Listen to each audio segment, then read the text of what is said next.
Good morning বন্ধুরা, সবাই কেমন আছো? ভালো আছো তো? নতুন একটা ভিডিওতে তোমাদের সকলকে স্বাগত। বন্ধুরা, আজ আমরা হাজির হয়েছি রাখি ফুল অর্থাৎ প্যাশন ফ্লাওয়ার। প্যাশন ফ্লাওয়ার সাধারণত কিপার ভ্যারাইটির হয়, সারা বছরই ফুল দেয়। তবে হ্যাঁ, শীতকালের থেকে গরমকালে প্রচুর প্যাশন পরিমাণে ফ্লাওয়ার ফুল দেয়। ফুল পুচ্ছ সাধারণত পুচ্ছ ফুলে মাটি ভরা আর টবে থাকে। দুটোই হবে।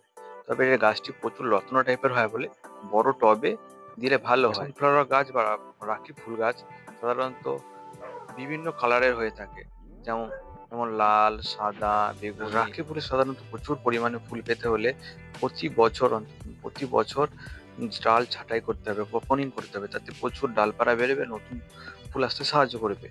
প্যাশন ফ্লাওয়ার গাছে মাসে 1 থেকে 2 বার খোল পচা দিলেই হবে, অথবা শুকনো খাবার আর মাঝে মধ্যে দিলেই হবে। এই গাছে ওষুধ স্প্রে করতে হবে, যাতে কোনো পোকামাকড় বা রোগ জীবাণু না। বন্ধুরা, আমার এই ভিডিওটা ভালো লেগে থাকলে লাইক, শেয়ার, কমেন্ট করতে ভুলবেন না ও পরবর্তী ভিডিও পাওয়ার জন্য আমার চ্যানেলটাকে সাবস্ক্রাইব করে দেবে।